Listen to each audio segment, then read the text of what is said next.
നീ മുഖം കുത്തി നടക്കല്ല, സത്യം കാണ്, നേർവഴിയിലേക്ക് കാണ്, സിറാത്ത് മുസ്തഖീമിലേക്ക് കാണ്. വലൗ അഅജബക കസറത്തുൽ ഖബീസ്, തിന്മയാണ് വർദ്ധിച്ചത് എന്ന് കണ്ടിട്ട് നബിയേ അത്ഭുതപ്പെട്ടു പോവരുത് നബിയേ. വലൗ അഅജബക കസറത്തുൽ ഖബീസ്, നന്മ ചെയ്യുന്നവരെ കുറവായിരിക്കാം, നേർവഴിയിൽ ജീവിക്കുന്നവരെ കുറവായിരിക്കാം. തൻ്റെ കൂട്ടുകാര്, ക്ലാസ്മേറ്റുകള്, കോളേജിൽ പഠിക്കുന്നവര്, യൂണിവേഴ്സിറ്റിയിൽ പഠിക്കുന്നവര്, കൂടെ ഷോപ്പിൽ ജോലി ചെയ്യുന്നവര്, ഗൾഫിൽ ജോലി ചെയ്യുന്നവര്, എല്ലാവരും കള്ളും പെണ്ണും തോന്നിവാസവുമായി ജീവിക്കുമ്പോൾ ഞാൻ എന്തേ ഒറ്റക്ക് വേറിട്ട്, ഞാനൊരു ഞാൻ എല്ലാറ്റിലും വ്യത്യസ്തനായിട്ട് എന്തുകൊണ്ട് ഞാൻ ഇങ്ങനെ വേറിട്ട് നിൽക്കണം എന്ന ചിന്ത കൊണ്ട് നീ വഴിതെറ്റിപ്പോവല്ലേ. വലൗ അഅജബക കസറത്തുൽ ഖബീസ്, നന്മയും തിന്മയും ഒരുപോലെയല്ല നബിയേ. തിന്മ എത്ര തന്നെ വർദ്ധിച്ചാൽ തന്നെയും, അങ്ങേക്ക് ചുറ്റും തിന്മയുടെ മഹാപ്രളയമാണെങ്കിൽ തന്നെയും തിന്മയാണ് ശരിയെന്ന് വിചാരിക്കല്ലേ. ആൾക്കൂട്ടമല്ല പ്രശ്നം, നന്മ നന്മയാണ്, തിന്മ തിന്മയാണ്. തിന്മയുടെ ബാഹുല്യം കണ്ട് അത്ഭുതപ്പെട്ടു പോവല്ലേ. നന്മയാണ് രക്ഷപ്പെടുന്നത്, നന്മയാണ് വിജയിക്കുന്നത്. അഫമൻ യംശി മുകിബ്ബൻ അലാ വജ്ഹിഹി അഹ്ദാ അമ്മൻ യംശി സവിയ്യാ അമ്മൻ യംശി സവിയ്യൻ അലാ സിറാത്തിൻ മുസ്തഖീം. ഉസ്മാൻ ഇബ്നു അഫ്ഫാൻ റളിയല്ലാഹു അൻഹുവിന്റെ വിശുദ്ധ ഖുർആൻ പാരായണത്തിൽ നിന്ന് മാതൃക കിട്ടുമ്പോൾ, ചെറുപ്പക്കാരാ, ഈ ചെറുപ്പക്കാരന്റെ മനസ്സിലേക്ക് അല്ലാഹു ഹിദായത്തിന്റെ വെളിച്ചം കൊണ്ടുവന്നത് ഒരു സ്വപ്ന ദർശനത്തിലൂടെ, ഒരു വെളിപാട്. ആരോ കൈപിടിച്ച് പറയുന്ന പോലെ, നീ നേർക്ക് നടക്കുമോനെ, നിന്റെ കൂട്ടുകാർ ശരിയല്ല, നീ പോകുന്ന വഴി ശരിയല്ല, ജീവിത ലക്ഷ്യം മറന്നാണ് നീ ജീവിക്കുന്നത്, നിന്റെ സ്രഷ്ടാവിനെ മറന്ന് നീ ജീവിക്കല്ലേ. നിന്റെ മരണം, നിനക്കൊരു ജീവിതം ഇനി വരാനുണ്ട്, നിന്റെ കർമ്മങ്ങൾക്ക് നീ അക്കൗണ്ടബിൾ ആണ്. അക്കൗണ്ടബിലിറ്റി ലോകത്ത് മനുഷ്യന്റെ വാക്കിന്, പ്രവർത്തനങ്ങൾക്ക്, ചിന്തകൾക്ക് മനുഷ്യൻ ഉത്തരവാദിയാണ്. ആ ലോകം മറന്നു പോവല്ലേ എന്ന ഏറ്റവും നല്ല പാഠം നൽകുന്ന ഒരായത്ത് ആവർത്തിച്ചോദിയപ്പോ, ഉറക്കത്തിൽ നിന്ന് ഞാൻ എഴുന്നേറ്റപ്പോൾ ഈ ആയത്തിന്റെ നാവിൽ ഓതുകയായിരുന്നു. ഞാനും കൂടെ ഓതി തുടങ്ങി. എനിക്ക് മനസ്സിലായി, ഇതെനിക്ക് അല്ലാഹു നൽകുന്ന ഒരു താക്കീതാണ്. ഞാൻ തിരിഞ്ഞു നടക്കണം. ആ ഒരു മാർഗത്തിലൂടെ ഞാൻ തിരിഞ്ഞു വരുന്നു. എൻ്റെ ഗുരുനാഥരെ, നിങ്ങൾ എനിക്ക് വേണ്ടി ഈ സീഡിക്കെട്ടുകളൊന്ന് ചതച്ചരച്ചു തരുമോ? എനിക്കിത് വേണ്ട, എനിക്കിത് കാണണ്ട, എനിക്കിനി അങ്ങനെ ആഭാസങ്ങൾ അറിയണ്ട. അത്തരം ആളുകളെ എൻ്റെ ജീവിതത്തിലേക്ക്, എൻ്റെ കൽബിലേക്ക് ഞാൻ കൊണ്ടുവരില്ല. നന്മയെ സ്നേഹിക്കുന്നു, മനുഷ്യത്വം സ്നേഹിക്കുന്നു, കാരുണ്യത്തെ ഞാൻ സ്നേഹിക്കുന്നു, അഷ്റഫുൽ ഖൽഖിനെ സ്നേഹിക്കുന്നു, അള്ളാഹുവിൻ്റെ വചനം ഞാൻ ഇഷ്ടപ്പെടുന്നു. ഈ രീതിയിൽ മാറ്റത്തിന് കാരണമായി ഭവിക്കുന്നത് അള്ളാഹു നൽകുന്ന ഒരു സ്വപ്ന ദർശനം. ചിലപ്പോൾ അത് മതിയാവും. എത്ര ആളുകൾക്കാണ് അഷ്റഫുൽ ഖൽഖിന്റെ ഹിദായത്ത്, അഷ്റഫുൽ ഖൽഖിന്റെ ഇഷാറ, അഷ്റഫുൽ ഖൽഖിന്റെ തർബിയത്ത്, ഹബീബിന്റെ തസ്കിയത്ത് സ്വപ്ന ദർശനത്തിലൂടെ ഇപ്പോഴും കിട്ടിക്കൊണ്ടിരിക്കുന്നുണ്ടല്ലോ. എത്ര ആളുകൾ. ഇവിടെ ഞാൻ അറിയുന്ന ഒരു ചെറുപ്പക്കാരുണ്ട്, കാസർഗോഡ് ജില്ലക്കാരനാണ്, സ്ഥലം ഞാൻ പറയൂല. ജീവിതകാലം മുഴുവനും പെയിന്റ് അടിച്ച് ചെറിയ ജോലി ചെയ്തിട്ട് ജീവിക്കുകയാണ്. ഇപ്പോഴുണ്ട്. അള്ളാഹുവിൽ വിശ്വസിച്ചു കഴിഞ്ഞു. ഹബീബന റസൂലുള്ളാഹി തങ്ങളുടെ പേരിൽ സ്വലാത്ത് 5-8 കൊല്ലം പെയിന്റ് അടിക്കുമ്പോൾ അങ്ങനെ സല്ലല്ലാഹു അലാ മുഹമ്മദ് സല്ലല്ലാഹു അലൈഹി വസല്ലം ഇതാ ചൊല്ലിയിരുന്നത്. കാസർഗോട്ടുകാരനാണ്. അത് നമ്മളെ കുട്ടികൾ മനസ്സിലാക്കണം. മുസ്ലിമായിരുന്നില്ല അപ്പോൾ. 6-7 കൊല്ലം സ്വലാത്ത് അങ്ങനെ ചൊല്ലി, നിരന്തരം ചൊല്ലി. സ്വപ്നദർശനം ഉണ്ടാകുന്നു. നല്ല മുഖപ്രകാശമുള്ള ഒരാൾ പ്രത്യക്ഷപ്പെടുന്നു.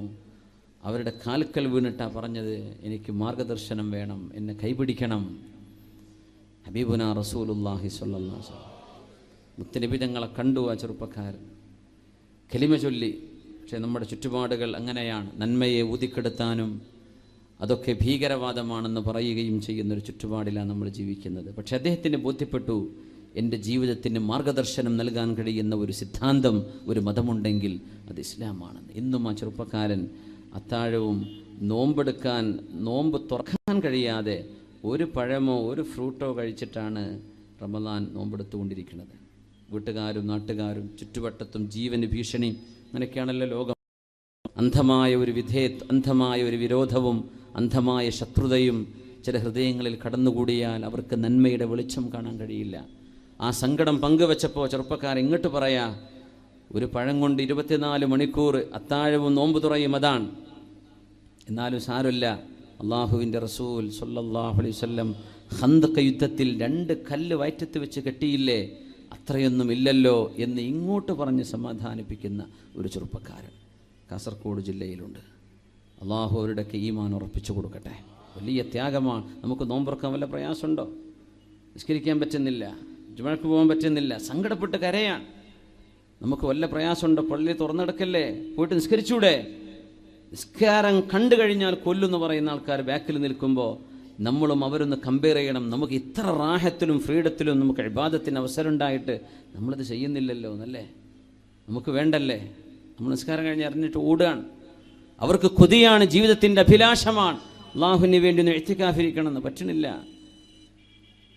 താൻ ഓതിക്കൊണ്ടിരുന്ന വിശുദ്ധ ഖുർആനിൻ്റെ പരിഭാഷ ഉണ്ടായിരുന്നു, അതൊക്കെ തൻ്റെ ബന്ധുക്കളൊക്കെ പിടിച്ചു വലിച്ചു കൊണ്ടുപോയി നശിപ്പിച്ചു എന്നൊക്കെ പറഞ്ഞ് സങ്കടം പറയുന്നുണ്ട്, വളരെ വിഷമത്തിൽ. സർവശക്തനായ അള്ളാഹു അവർക്കും നമുക്കും ഹിദായത്ത് നൽകട്ടെ. അള്ളാഹു ഹിദായത്തിൽ അടിയുറച്ചു നിൽക്കാനുള്ള തൗഫീക്ക് നൽകട്ടെ. അള്ളാഹു നമ്മുടെ ഈമാൻ ഉറപ്പിച്ചു തരട്ടെ. മുഅ്മിനെ, നമ്മുടെ ഈമാനൊന്നും ഒന്നുമല്ല. ഇതിൻ്റെ മധുരമറിഞ്ഞ് കടന്നു വന്നവരുടെ ഒരു ഈമാനുണ്ട്. അത് നമ്മൾ ശരിക്കും മനസ്സിലാക്കിയാൽ സങ്കടപ്പെട്ടു പോകും. യാ അല്ലാഹ്, اللهم ربنا لا تزغ قلوبنا بعد إذ هديتنا وهب لنا من لدنك رحمة إنك أنت الوهاب. റസൂലുള്ളാഹി സ്വല്ലല്ലാഹു അലൈഹി വസല്ലം തങ്ങൾ പഠിപ്പിച്ചു തരുകയാണ്, ലൗ അഖ്തഅതും ഹത്താ തബ്ലുഗ ഖതായാകുമുസ് സമാ ثم തുബ്തും ലതാബല്ലാഹു അലൈക്കും.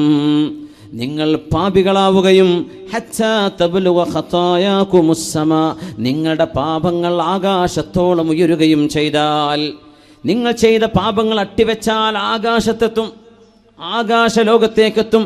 അത്രക്കാണ് നിങ്ങൾ ചെയ്തു കൂട്ടിയ പാപങ്ങൾ എന്ന് സങ്കല്പിക്കുക. തുമ്മ തുബ്തും, പിന്നെ നിങ്ങൾ അള്ളാഹുവിനോട് മാപ്പ് പറഞ്ഞ് റബ്ബേ ഞാൻ തിരിച്ചു പോവില്ല എന്ന് പശ്ചാത്തപിച്ച് മടങ്ങുകയാണെങ്കിൽ ആകാശത്തോളം മുട്ടേ നിങ്ങൾ ചെയ്ത പാപങ്ങളെല്ലാം ലതാബല്ലാഹു അലൈക്കും, അള്ളാഹു നിങ്ങൾക്ക് പുറത്തു തരാൻ ഒരുക്കമാണെന്ന് ഹബീബുനാ റസൂലുള്ളാഹി സ്വല്ലല്ലാഹു അലൈഹി വസല്ലം. തിരിഞ്ഞു നടക്കാൻ സമയമുണ്ട്, തിരിഞ്ഞു നടക്കാൻ നേരമായിട്ടുണ്ട്. അഷ്റഫുൽ ഖൽഖ് റസൂലുള്ളാഹി സ്വല്ലല്ലാഹു അലൈഹി വസല്ലം തങ്ങളുടെ സ്വഹാബികളിൽ അബ്ബാദ് ഇബ്നു ബിശ്ർ റളിയല്ലാഹു അൻഹുവും അൻസ്വാരിയാണ്. അമ്മാർ ഇബ്നു യാസിർ റളിയല്ലാഹു അൻഹു മുഹാജിറാണ്. 2 സ്വഹാബിമാർ ഒരു രാത്രി നേരം ഒരു യുദ്ധം നടക്കുമ്പോൾ കാവൽ നിന്നൊരു നേരമുണ്ട്. സുഹൂറുകൾ കാക്കുന്നത്, ശത്രു സൈന്യം വന്ന് കടന്നാക്രമണം ചെയ്യുന്ന വഴികളെ സുരക്ഷിതമാണെന്ന് ഉറപ്പുവരുത്താൻ കാവൽ നിൽക്കുന്ന പണി റിബാത്തു ഫീ സബീലില്ലാഹ്, അല്ലാഹുവിന്റെ മാർഗത്തിൽ ചെയ്യുന്ന ത്യാഗം വലിയ കൂലിയാണ്.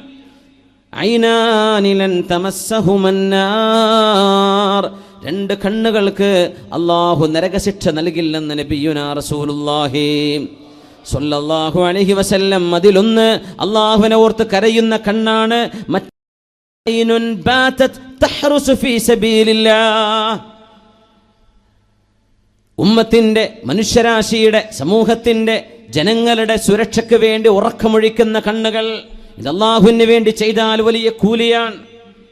ഫ്ലൈയിങ് സ്ക്വാഡുകളില്ലേ നമ്മുടെ നാടുകളിൽ, നൈറ്റ് പട്രോളിംഗ് ചെയ്യുന്ന ഉദ്യോഗസ്ഥന്മാരുണ്ട്.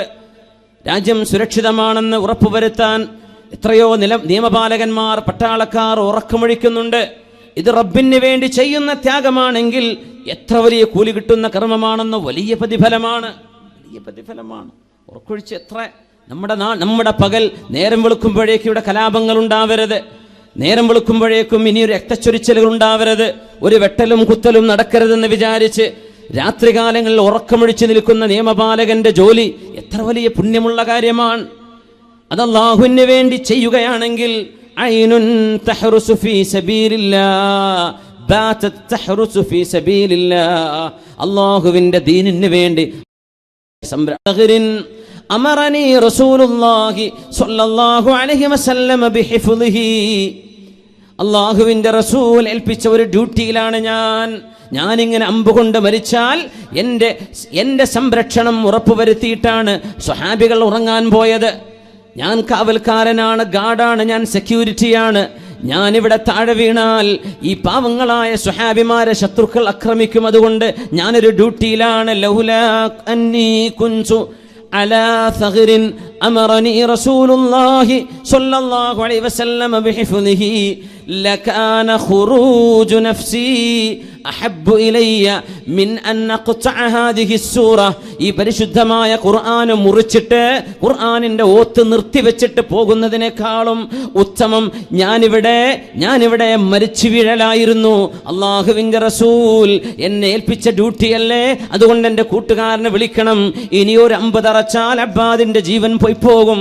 അതുകൊണ്ട് ചോരയിൽ കുളിച്ചിട്ട് നടന്നു ചെന്ന് ഉറങ്ങുന്ന അമ്മാർ ഇബ്നു യാസിർ എന്നവരെ വിളിച്ചപ്പോ ചോരയിൽ കുളിച്ചിരിക്കുന്ന അബ്ബാദ് റളിയല്ലാഹു അൻഹു, യാ അബ്ബാദ്, കാര്യം അറിഞ്ഞപ്പോ ആദ്യത്തെ 50 അറച്ചപ്പോൾ എന്തേ നിങ്ങൾ എന്നെ വിളിക്കാതിരുന്ന അബ്ബാദേ, നിങ്ങൾ വല്ലാതെ വിഷമിച്ചു പോയല്ലോ. അമ്മാറെ, എനിക്ക് നിസ്കരിക്കാൻ തോന്നി. വിശുദ്ധ ഖുർആൻ ഓതിക്കൊണ്ടിരിക്കുമ്പോഴാണ് 50 അറച്ചത്. എനിക്ക് തോന്നിയില്ല, മനസ്സ് വന്നില്ല നിസ്കാരത്തിൽ നിന്ന് കൈമുറിക്കാൻ, നിസ്കാരത്തിൽ നിന്ന് കൈയെടുക്കാൻ, ഖിറാഅത്ത് നിർത്തിവെക്കാൻ മനസ്സ് വന്നില്ല അബ്ബാ, മനസ്സ് വന്നില്ല അമ്മാറെ. എന്നാൽ നിങ്ങളെ വിളിച്ചുണർത്തിയില്ലെങ്കിൽ എനിക്ക് അപകടം സംഭവിച്ചു പോയാൽ സ്വഹാബികൾക്ക് അപകടം സംഭവിക്കും. അതുകൊണ്ടാണ് നിങ്ങളെ ഞാൻ വിളിക്കുന്നത്. മഹാനായ അമ്മാർ ഇബ്നു യാസിർ റളിയല്ലാഹു അൻഹു ചോരയിൽ കുളിച്ചു കിടക്കുന്ന അബ്ബാദ് എന്നവരെയാ കണ്ടത്. അല്ലദീന ആമനൂ വതത്മഇന്നു ഖുലൂബുഹും ബിദിക്രില്ലാഹ്. വിശുദ്ധ ഖുർആനിന്റെ ഒരു പേജ് ഓതുമ്പോഴേക്കും എപ്പോഴാണ് പേജിന്റെ അറ്റത്തേക്ക് എത്തുന്നത്, എപ്പോഴാണ് സൂറത്ത് അവസാനിക്കുക, എപ്പോഴാണ് ഒരു ജുസ് ഒന്ന് അവസാനിക്കുന്നത്, ഇനി എത്ര വരികൾ ഓതാനുണ്ട്, എത്ര പേജുകൾ മറിക്കാനുണ്ടെന്ന വിഷമത്തിൽ ഓതുന്ന മുഅ്മിൻ ഓർക്കേണമേ, ചോരയിൽ കുളിച്ചു കിടക്കുമ്പോഴാണ് അള്ളാഹുമായി നടത്തുന്ന സംഭാഷണം ഞാനങ്ങ് മുറിച്ചു പോകുന്നത്. റബ്ബിനോട് ചെയ്യുന്ന അദബുകേടല്ലേ, അല്ലാഹുവിനോട് ചെയ്യുന്ന അദബുകേടല്ലേ, അച്ചടക്ക ലംഘനമല്ലേ, ഞാനത് ചെയ്തുകൂടല്ലോ എന്ന് ചിന്തിച്ച് ലൗലാ അന്നീ കുൻതു അലാ സഗ്റിൻ അമറനി റസൂലുള്ളാഹി ബിഹിഫ്ദി, അല്ലാഹുവിന്റെ റസൂൽ ഏൽപ്പിച്ച ഡ്യൂട്ടി ഇല്ലായിരുന്നുവെങ്കിൽ അമ്പുകൾ തറച്ച് ശരീരത്തിൽ ആഴമുള്ള മുറിവുകൾ ഏറ്റുവാങ്ങി എൻ്റെ ജീവൻ പോകുന്നതാണ് ഞാൻ ഇഷ്ടപ്പെട്ടിരുന്നത്, വിശുദ്ധ ഖുർആനിനെ മുറിച്ചു കളയുന്നതിനേക്കാൾ എന്ന് പറഞ്ഞ വിശുദ്ധ ഖുർആനുമായി ഏറ്റവും നല്ല ആത്മീയ ബന്ധമുണ്ടായിരുന്ന നമ്മുടെ മുൻഗാമികളിലേക്ക് ഒന്നോർത്തു നോക്കണം. ഡിജിറ്റൽ ലോകത്ത് അള്ളാഹു നമുക്ക് സംവിധാനങ്ങൾ, നമ്മുടെ മൊബൈൽ ഫോണുകൾ നിസ്സാര നിഅമത്താണോ, എത്ര വലിയ അനുഗ്രഹമാണ്. ഗൾഫിലേക്ക് കുറച്ചേ ഓതുള്ളൂ, കൂടുതൽ ഓതിയാൽ മകൻ വല്ലാതെ അള്ളാഹുവിനെ ഭയപ്പെടുന്ന ചെറുപ്പക്കാരനാണ്.